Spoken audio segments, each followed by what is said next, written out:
All right, in tonight's big story breakdown, we're digging into the Swadley scandal. Brent Swadley's jury trial is officially underway at the Oklahoma County Courthouse. He's accused of defrauding the state while operating the Foggy Bottom kitchens at the state park restaurants. Fox 25's Paige Taylor was in the courtroom today as jury selection began.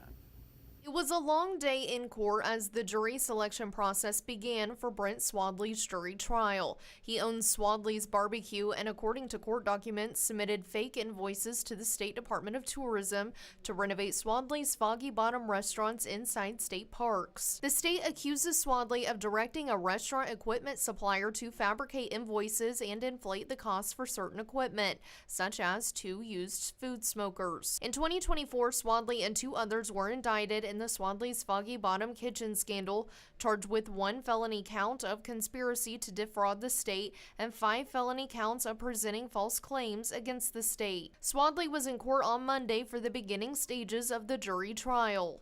The jury selection process is underway, with both the state's attorney and Swadley's attorney asking questions of potential jurors and talking about things that might cause them to lean one way or another. The jury selection process was not finished as of Monday evening and will continue into Tuesday beginning at 9 a.m.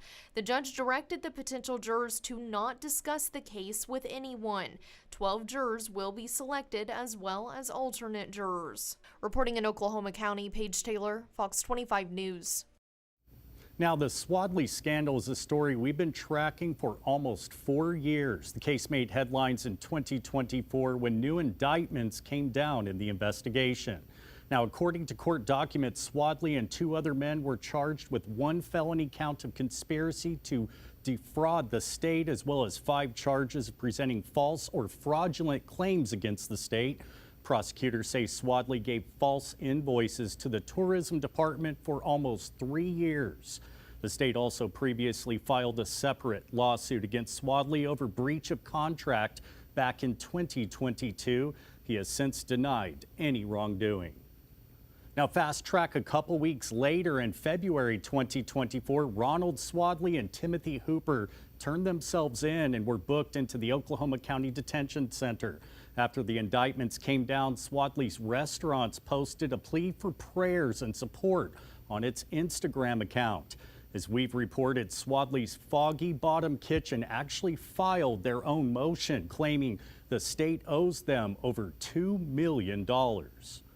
And once allegations came to light in 2022, the Legislative Office of Fiscal Transparency began to raise questions on how much money was spent on a contract with Swadley's restaurants at state parks. Now, the private company opened 6 restaurants at state parks, and renovations for all of them have cost the state more than, get this, $16 million in management fees, construction costs, and reimbursements.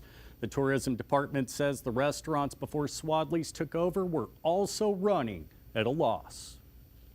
When we operated those 3 restaurants, 3 of the original restaurants, we lost, if you put the fully burdened cost of that, which was annually, a lot of that loss has contributed to the fact that in the summer we have huge visitation, and in the off season we have very little visitation. We knew that it would be problematic for us to treat it like a normal concession because it was highly unlikely anybody would bid on this. At the time, a member of the Loft Committee told us they believed the contract incentivized Swadley's to not be profitable since they were guaranteed to not lose money otherwise. Meanwhile, new documents we reviewed showed Lieutenant Governor Matt Pinnell signed off on millions of dollars in invoices for the restaurants in less than 20 minutes without reviewing them. Through an open records request, we discovered this happened a dozen times, tracing back to 2020. Documents show Pinnell approved almost $87,000 for increased management fees and at least $14.7 million in money from the tourism department to Swadley's Foggy Bottom kitchens. The Lieutenant Governor's office gave us a statement saying he had full faith in the agency director and trusted he properly vetted the information. And during the investigation, questions were raised on why Swadley's restaurants were opened before they were permitted and code compliant. All but one restaurant opened, then started the inspection and permitting process. In some cases, they finished it a year and a half later. Taking a look at the inspection reports, a number of issues came up, like sprinkler heads not in the proper location, issues with the hood suppression systems, and fire alarm pull handles not in the right place. Despite the issues, they all stayed open while still missing the certificate of occupancy.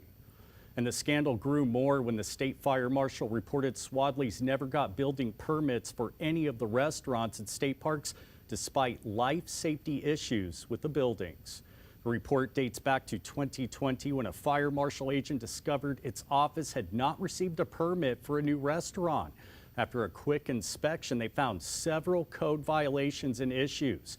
The report shows Bradley contacted the agent and told them any issues or documents will be forwarded to the governor and he will not discuss the matter. A records request at the time showed Swadley's invoiced the state thousands of dollars for building permits. Now we took our questions to the former Oklahoma Deputy Director of Tourism, Gino DeMarco, back in 2022 to get a better insight of the allegations. Take a listen. We have emails saying that you were trying to see if you can get the approval process going faster of these invoices, just trying to get several invoices approved quicker. If I remember right, we were sitting on a lot of invoices from them. They were saying, we need working capital. Is there any way we can get these done? So I inquired with the finance department, you know, is there any way to get this done faster? Were you ever concerned that Swadley's was being disingenuous at any point? That didn't really occur to me then. Does it occur to you now? There's audits going on right now, so I guess they'll tell whether or not there was anything untoward happening or not. Now, at the time, we also reached out to the governor's office about Swadley's claim. In a statement, they told us, quote, the governor did not have a relationship with Brent Swadley and his statements are not true. Now, Oklahoma lawmakers also got involved in the scandal by creating its first investigative committee in years. The committee, made up of 15 members, looked into the contracts between the restaurant and the state tourism department. Lawmakers say their mission was to determine if any laws need to be changed to prevent something similar from happening again. Meanwhile, invoices submitted by Swadley's Foggy Bottom Kitchens to the tourism department showed they paid hundreds of dollars in added fees as part of its contract. Our Open's record request discovered management fees were 15% of the total invoice, while consultant fees varied between 5% to as much as 20%. In the invoices we looked at, Swadley submitted more than $2 million in invoices. Some of those included $500,000 worth of equipment, $100,000 for smokers, and $9,000 for construction on a waterfall. We did reach out to the department to see who approved those fees, but did not comment. And the latest step in the saga was when Swadley countersued the state in 2022, accusing the allegations as a smear campaign. In the lawsuit, he alleges state officials contacted the restaurant months before the state opened public bidding. The suit alleges officials were in touch with Swadley's as early as October 2019. Another big takeaway, Swadley wrote in the lawsuit the tourism department was involved in the process at every step of the way. Now, fast-tracked to last summer when his defense team filed a motion to have Gentner Drummond removed from the case. In June, his team also requested for a gag order on the Attorney General. The court filing outlines concerns over Drummond's comments about the case. A spokesperson told us those comments raised questions about political motivations and potential violations of professional conduct standards. Swadley believes the public comments may sway public perception and undermine his due process rights. And that was your big story breakdown. You can learn more about what unfolded during today's jury selection for the Swadley case on OKCFox.com. Plus, you can head over to our YouTube page where you can watch all of our big story breakdowns. Just scan the QR code on your screen or search OKC Fox.